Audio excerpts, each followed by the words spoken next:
how I kind of lace this over? So you have a ridge here, and the ridge is 1 9/16. So one piece goes over a couple, so right about there is the edge of the 1 9/16 inch ridge beam. So you can see on the bottom, went over a couple inches from that, and same thing here. So you just basically lace it. I have these screws, they do not have the washers on them. So the washers would be these, you don't do that here. So this is just temporary, you put these screws in to hold it. What's actually gonna hold this in place, we have a really thick ridge cap that goes over this. And once the ridge cap is on there, it'll tighten it down really good. Sometimes these butt joints don't line up exactly, and I'll have to bend that out a little bit before I put the top in. But you see this piece here, how it overlaps? I'll have to trim that off a little bit. You also notice how I only come up halfway on this ridge beam with the butt joint, so half. So they touch there, and if you don't do it, if you try to overlap it, it's just a nightmare because you got to trim and everything. It just doesn't work out well. You see how the gap on this side is a little wider than that side, quite a bit. Now what I'm going to have to do there, when it comes time to put that ridge cap on, I'll pull that screw out and I'll just shift this over a little bit so that gap's not so full. This is the top cap on that J, or the butt joint.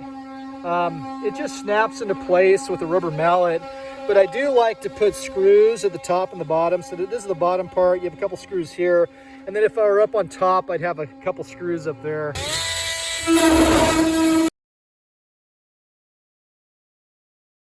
Okay, so what we're going to do is we're going to trim this with the J channel. So to do that, to make sure there's good clearance, if you just give a little gap here, you can always adjust the J channel, and that way the door will fit smoothly and you're not going to have to work too hard to try to get it tight. And that's mounting the J channel right now to the door frame itself. It complements the trim that was already put on the door frame.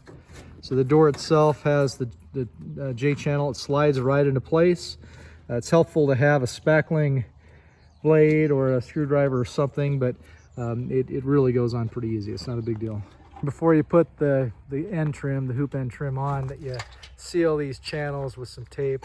If you have gaps here and there, it's no big deal. The trim's going to cover it.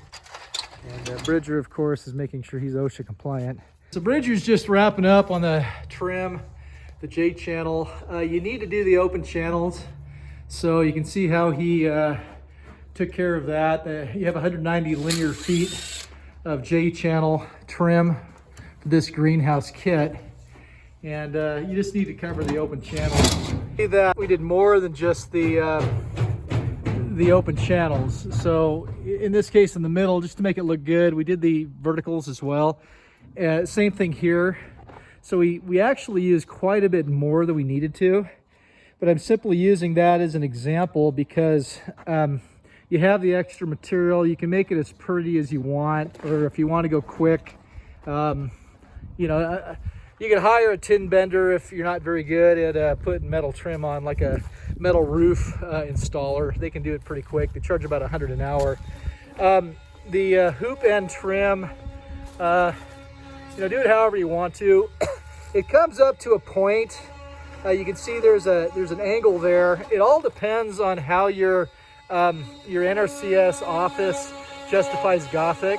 So it comes to a point, but you know, unless they can give a definition, it's about, I don't know, what is that, about 15 degrees per side. So it does come down at a slope, and it meets the definition of Gothic, but your local field office might have a different definition. See how we put that bending plate there, and it allows a stopper. So this door here, it stops on that mullion there in the middle. This one here, what we did here is we just lowered this bracket down, so this actually acts as the stopper. And you can do either one depending on what you want. Mentioned before in other videos the necessity to go ahead and you got to fill in this gap here. So you place that bottom purlin about 5 inches up. We don't go all the way to the bottom with the polycarbonate because it's just a waste of plastic. There's no light there. So just backfill that with dirt. In this case, so the door, you know, you could, I made this door kind of high with the anticipation that they would just backfill however high they want to. So here, You could actually backfill that and trim it. So whatever size you want. I just kind of followed the contour of the land that they wanted this greenhouse on, or Bridger did, I guess I should say. I had a little bit of advice for him. But just giving you a feel of what this looks like. The ridge here, so you can do it however you want to. In this case, I put the ridge cap underneath this this hoop end trim. And then I just screwed it right into that ridge beam.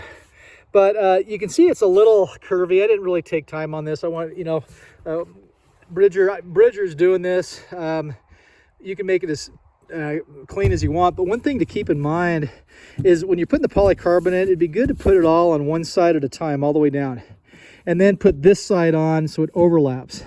And the reason I say that is if the overlap is all on this side all the way down, then you won't have the zigzagginess as bad. I think there was one, I think I helped with that.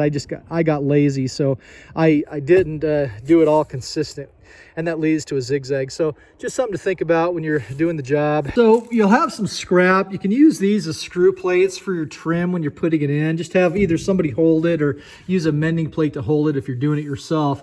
And that way you can come in from the top and from the outside, the hoop end, with your screws fastening that trim. And this just will hold it steady and let the plastic hold it tight. So just keep that in mind. It's a helpful hint, save you some time. Just putting up the last 2 pieces of J-channel and this job's done. So we got delayed. School actually started for him, so it pushed things out about 2 months before we got back. He's in the middle of football. State championship team, they just hammered Rimrock Raiders. What was the score, 72-20, something like that? 72-21. How many sacks did you have on that game? You like lead, didn't you? I played pass coverage. Yeah, but you pounded it. He pounded it. He pounded it last night. That was the semifinal. They have one more quarterfinal. They have the next final and then off to state. And they were state champions last year, thanks to this guy. So anyway, hey, take a look at these greenhouses if you're interested. They go up pretty well. They don't go quick, but 100 hours is what you're out. You know, if you're confident in what you're doing for 1,000 square feet, not a bad deal. 10,400. They went another 7 feet on this one I mentioned before, so that tacked on another 1,400. But and then they went ahead and asked for another window. We don't normally do that, so that tacked on another $100 or so. So anyway, just something to think about. Good luck framing your greenhouse up, but you know, it actually works pretty good. You can feel it's warm in here. It's nice. The 8mm 4-layer does a good job. Anyway, hey, thanks for watching the series of videos, and good luck to you.